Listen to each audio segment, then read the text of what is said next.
Cambridge English, Ielts 13, Tests 1 to 4. Published by Cambridge University Press and Uckles, 2018. This recording is copyright. CD 2. Test 3. You will hear a number of different recordings and you will have to answer questions on what you hear. There will be time for you to read the instructions and questions, and you will have a chance to check your work.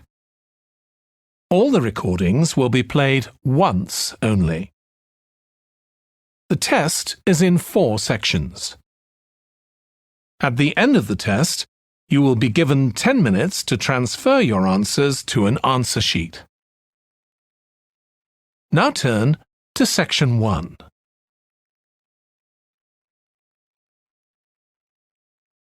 Section 1. You will hear a man phoning a woman who lives in an English city called Banford to get some advice about moving to that city. First, you have some time to look at questions 1 to 5.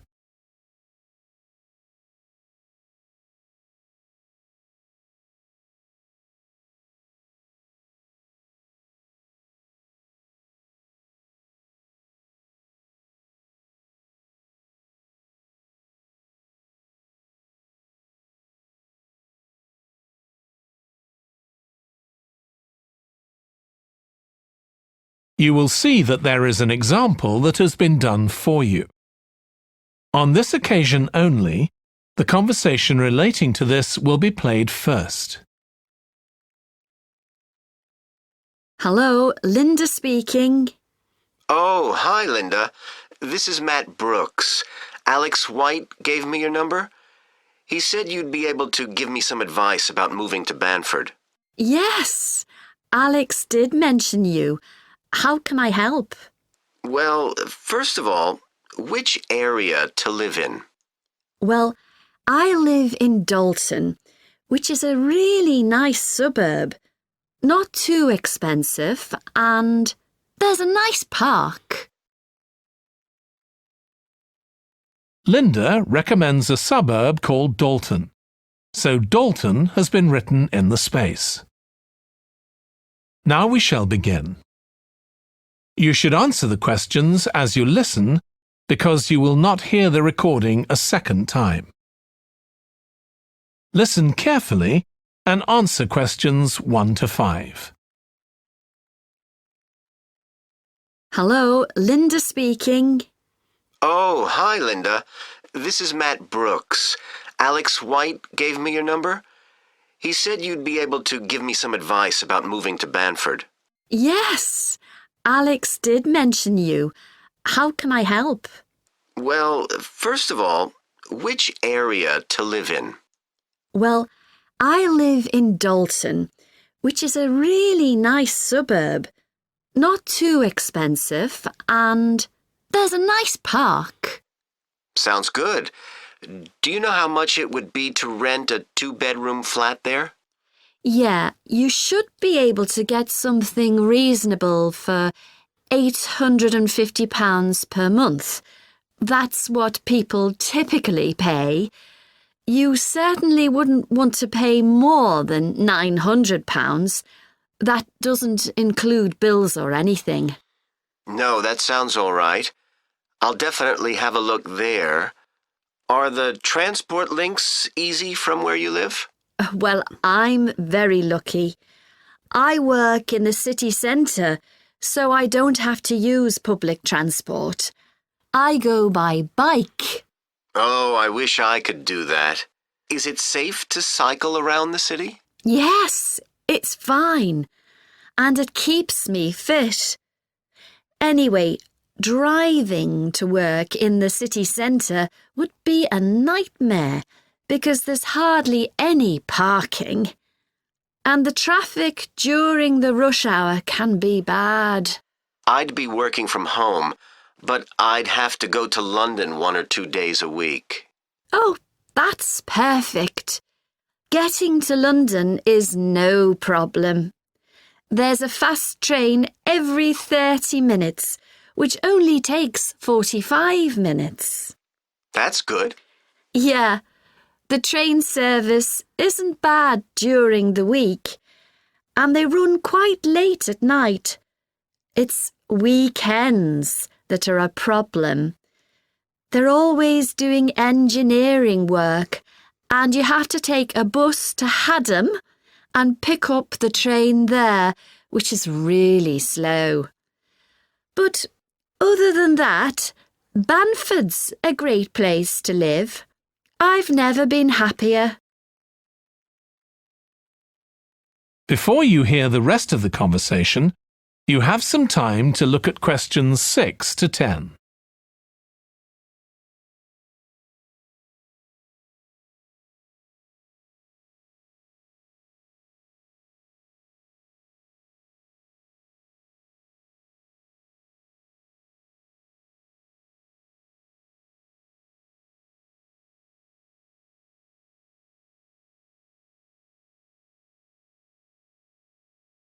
Now listen and answer questions 6 to 10. There are some nice restaurants in the city centre and a brand new cinema, which has only been open a couple of months. There's a good art centre too. Sounds like Banford's got it all. Yes, we're really lucky. There are lots of really good aspects to living here. The schools are good, and the hospital here is one of the best in the country. Everyone I know who's been there's had a positive experience. Oh, I can give you the name of my dentist too, in Bridge Street, if you're interested. I've been going to him for years, and I've never had any problems. Oh, okay, thanks. I'll find his number and send it to you. Thanks. That would be really helpful. Are you planning to visit Banford soon? Yes, my wife and I are both coming next week. We want to make some appointments with estate agents. I could meet you if you like and show you around.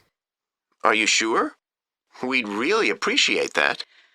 Either a Tuesday or Thursday is good for me, after 5:30. Thursday's preferable. Tuesday, I need to get home before 6 p.m. Okay, great. Let me know which train you're catching, and I'll meet you in the cafe outside. You can't miss it. It's opposite the station and next to the museum. Brilliant. I'll text you next week then. Thanks so much for all the advice. No problem. I'll see you next week. That is the end of section 1. You now have half a minute to check your answers.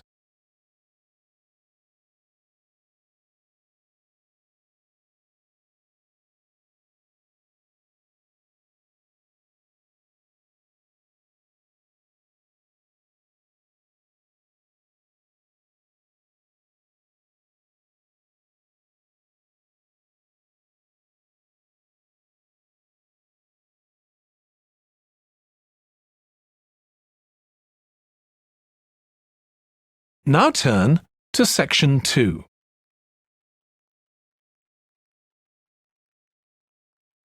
Section 2. You will hear a fitness instructor talking on the radio about different ways of keeping fit. First, you have some time to look at questions 11 to 16.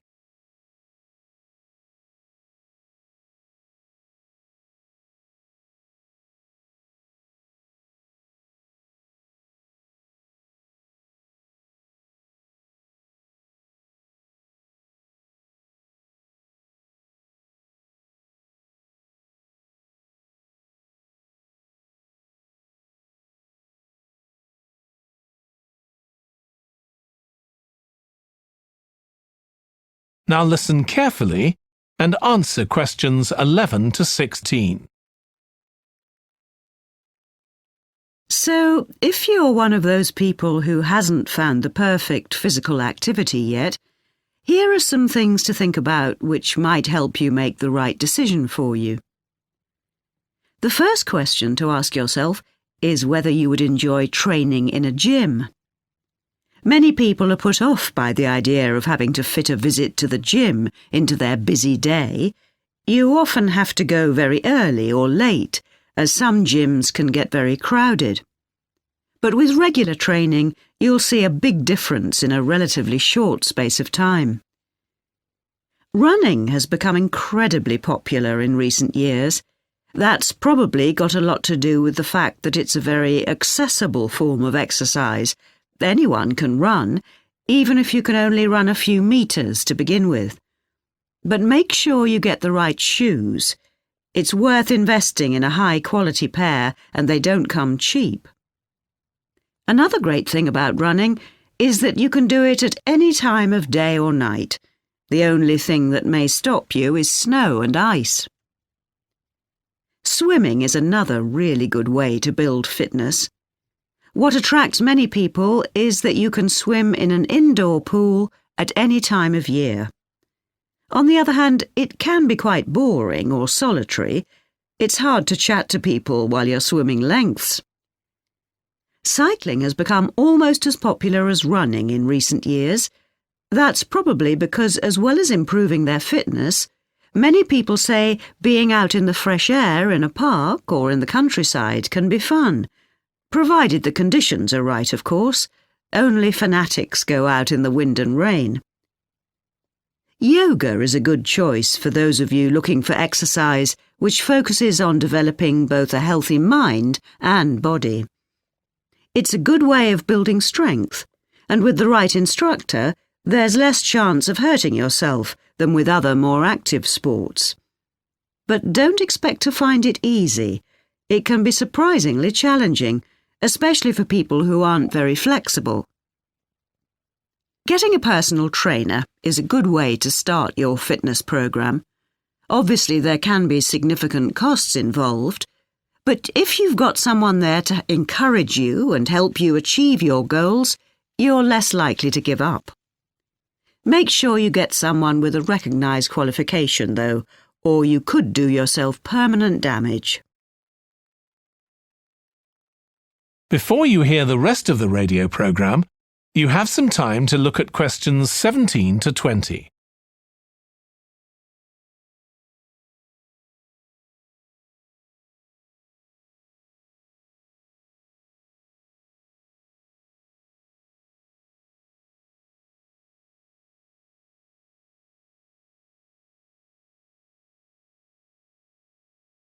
Now listen and answer questions 17 to 20.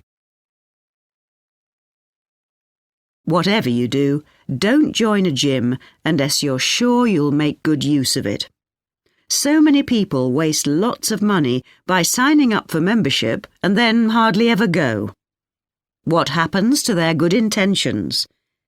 I don't think people suddenly stop caring about improving their fitness or decide they have more important things to do.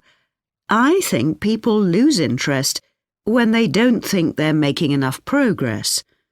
That's when they give up hope and stop believing they'll ever achieve their goals. Also, what people sometimes don't realise when they start is that it takes a lot of determination and hard work to keep training week after week, and lots of people don't have that kind of commitment. One thing you can do to help yourself is to set manageable goals. Be realistic and don't push yourself too far. Some people advise writing goals down, but I think it's better to have a flexible approach. Give yourself a really nice treat every time you reach one of your goals. And don't get too upset if you experience setbacks. It's a journey. There are bound to be difficulties along the way. That is the end of section 2. You now have half a minute to check your answers.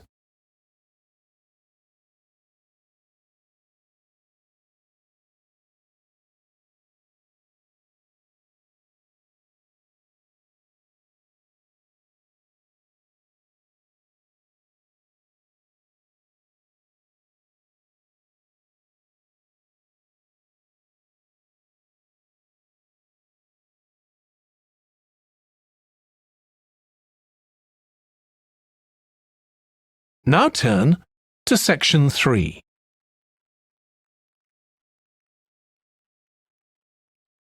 Section 3. You will hear a textile design student called Jim discussing his project on using natural dyes for colouring fabrics with his tutor. First, you have some time to look at questions 21 to 24.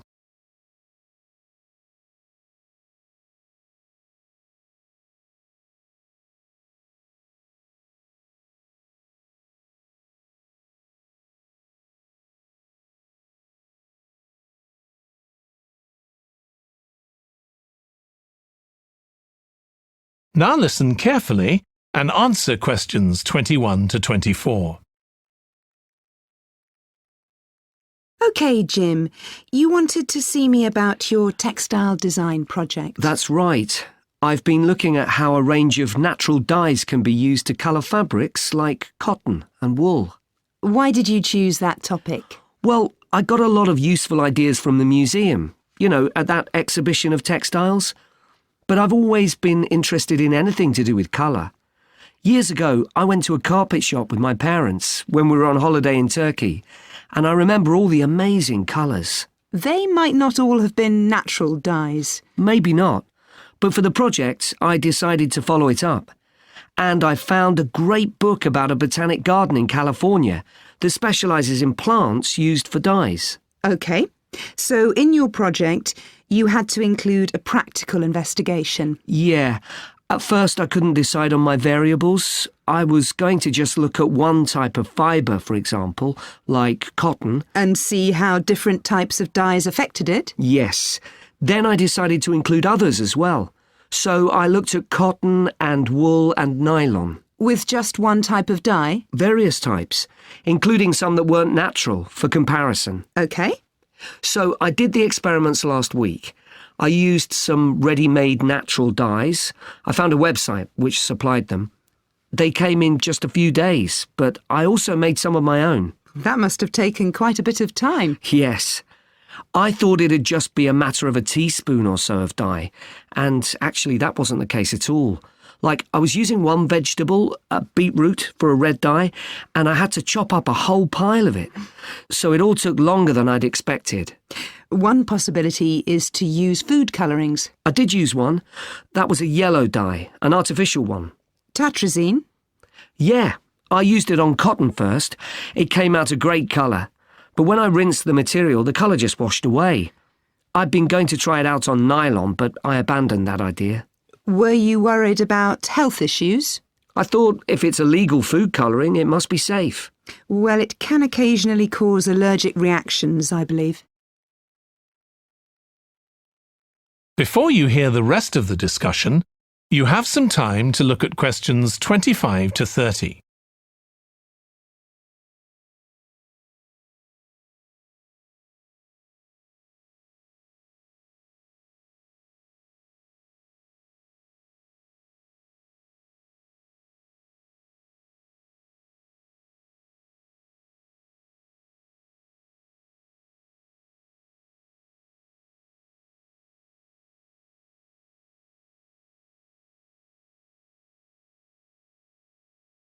Now listen and answer questions 25 to 30. So what natural dyes did you look at? Well, one was turmeric. The colour's great. It's a really strong yellow. It's generally used in dishes like curry. It's meant to be quite good for your health when eaten, but you might find it's not permanent when it's used as a dye. A few washes and it's gone. Right. I used beetroot as a dye for wool. When I chop up beetroot to eat, I always end up with bright red hands. But the wool ended up just a sort of watery cream shade. Disappointing. There's a natural dye called Tyrian purple. Have you heard of that? Yes. It comes from a shellfish, and it was worn in ancient times, but only by important people, as it was so rare. I didn't use it. It fell out of use centuries ago, though one researcher managed to get hold of some recently. But that shade of purple can be produced by chemical dyes nowadays. Did you use any black dyes? Logwood. That was quite complicated. I had to prepare the fabric so the dye would take. I hope you were careful to wear gloves. Yes, I know the danger with that dye. Good, it can be extremely dangerous if it's ingested. Now, presumably you had a look at an insect-based dye, like cochineal, for example. Yes, I didn't actually make that. I didn't have time to start crushing up insects to get the red colour, and anyway, they're not available here. But I managed to get the dye quite easily from a website, but it cost a fortune. I can see why it's generally just used in cooking and in small quantities. Yes, it's very effective, but that's precisely why it's not used as a dye. I also read about using metal oxide. Apparently you can allow iron to rust while it's in contact with the fabric, and that colours it. Yes, that works well for dyeing cotton. But you have to be careful as the metal can actually affect the fabric, and so you can't expect to get a lot of wear out of fabrics treated in this way. And the colours are quite subtle. Not everyone likes them. Anyway, it looks as if you've done a lot of work. That is the end of section 3. You now have half a minute to check your answers.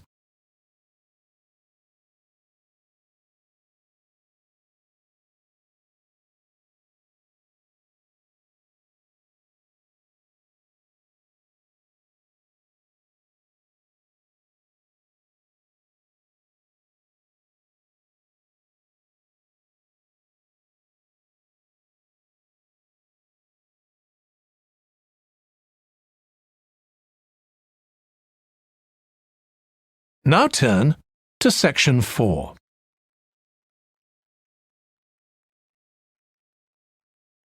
Section 4. You will hear part of a biology lecture about an animal called the sleepy lizard that is common in parts of Australia.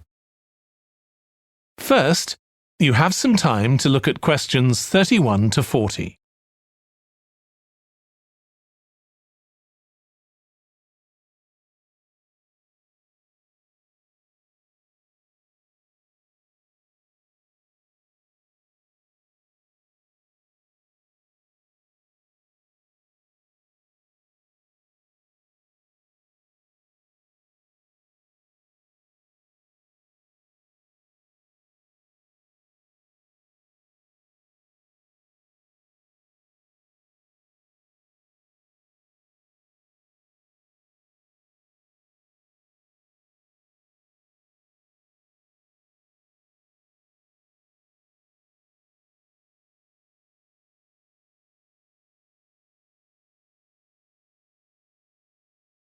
Now listen carefully and answer questions 31 to 40. Last week we started looking at reptiles, including crocodiles and snakes.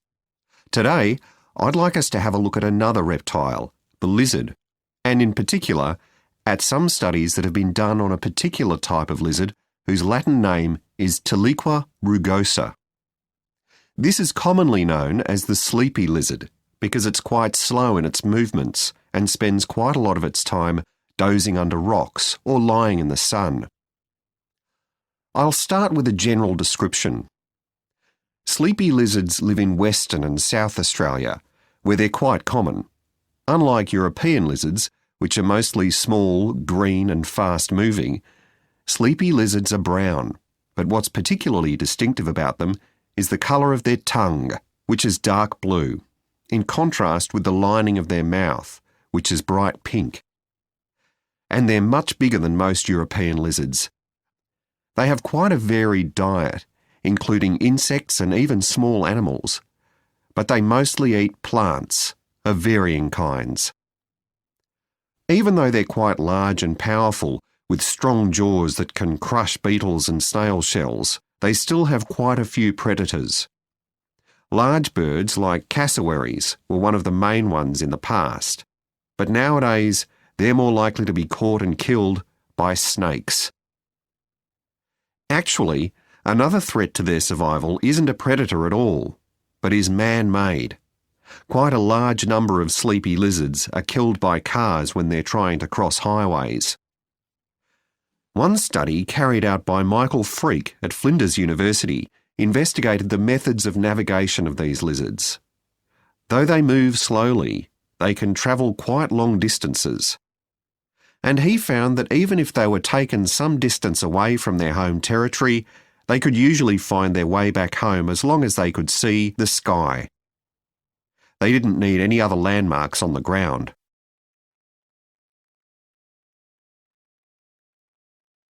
Observations of these lizards in the wild have also revealed that their mating habits are quite unusual. Unlike most animals, it seems that they're relatively monogamous, returning to the same partner year after year. And the male and female also stay together for a long time, both before and after the birth of their young. It's quite interesting to think about the possible reasons for this. It could be that it's to do with protecting their young. You'd expect them to have a much better chance of survival if they have both parents around.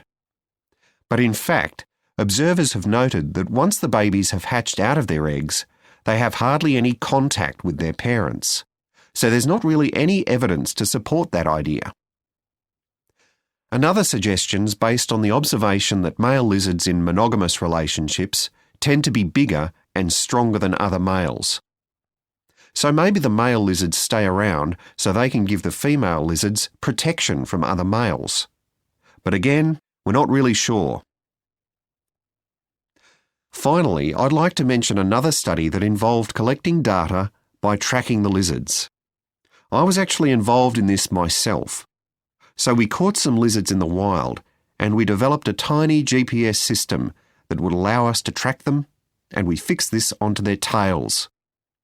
Then we set the lizards free again, and we were able to track them for 12 days and gather data, not just about their location, but even about how many steps they took during this period. One surprising thing we discovered from this is that there were far fewer meetings between lizards than we expected. It seems that they were actually trying to avoid one another. So why would that be? Well, again, we have no clear evidence, but one hypothesis is that male lizards can cause quite serious injuries to one another. So maybe this avoidance is a way of preventing this, of self-preservation if you like. But we need to collect a lot more data before we can be sure of any of this. That is the end of section 4. You now have half a minute to check your answers.